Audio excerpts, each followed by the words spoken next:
Body condition scoring of ewes is a brilliant tool.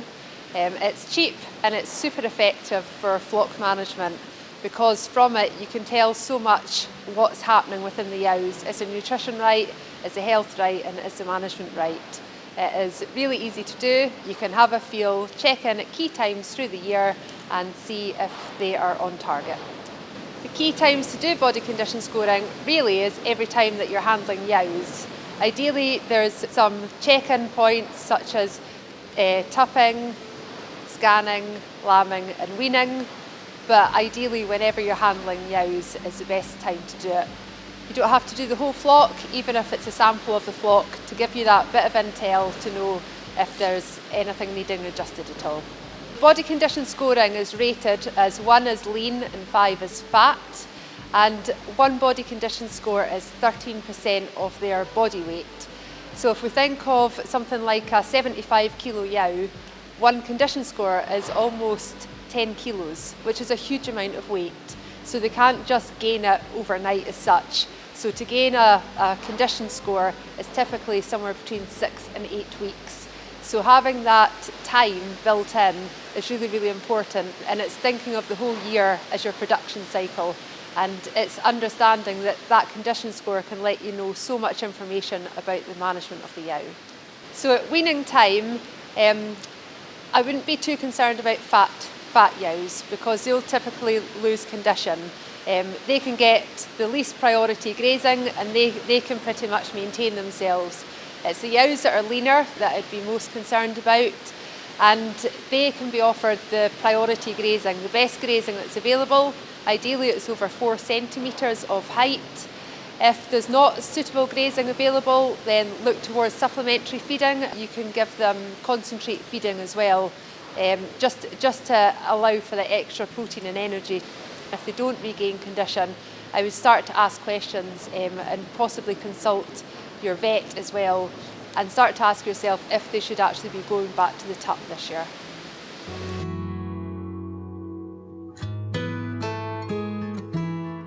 There's lots of different reasons why they might still be lean, so your vet could help you investigate some of those.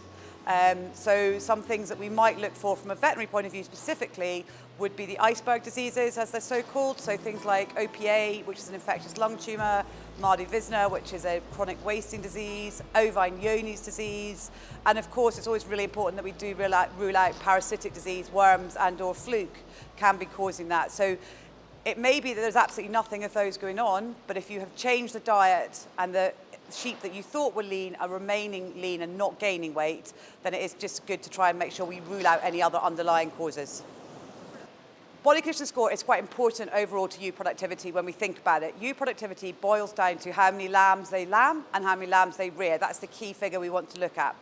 If a ewe is too thin, she will definitely cycle less quickly, so she may not get in tup in time. She also tends to release less eggs. She also tends to have poorer quality embryos, so we may get increased early embryonic death. So overall, her lambing percentage may well be lower, and she may not even hold in lamb if she's very thin. It's also really important to remember, we talked about this before, about maintaining body condition score over the year. The follicles, which are the eggs that the ewe releases, are actually start to be developed 6 months before they're released. So 6 months before she gets tupped is when we need to consider how her nutrition is doing and her body condition score overall. It's really important we do look at the tups, and I think they are quite often the neglected part of the flock, although possibly quite an expensive part of the flock. And it's important that we get them in the right condition. It takes about 7 to 8 weeks for semen to develop. So any issues in that time period, so if they run a temperature for any reason, pick up a parasitic disease, that can impact on their overall fertility and therefore on your overall flock productivity.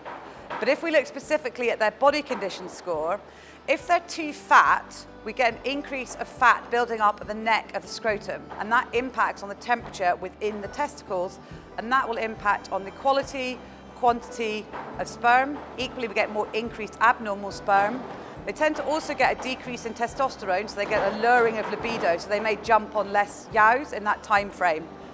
When we think about them, if they're too lean coming into tupping, generally they're just a bit more run down. Again, decreased semen quality, decreased semen quantity, so overall you're going to end up with decreased productivity potentially in that group of ewes that those tups are with. While you are doing your body condition scoring and checking and maybe separating your tups off into different groups for their nutritional, it is really important to make sure you remember to do their vaccines.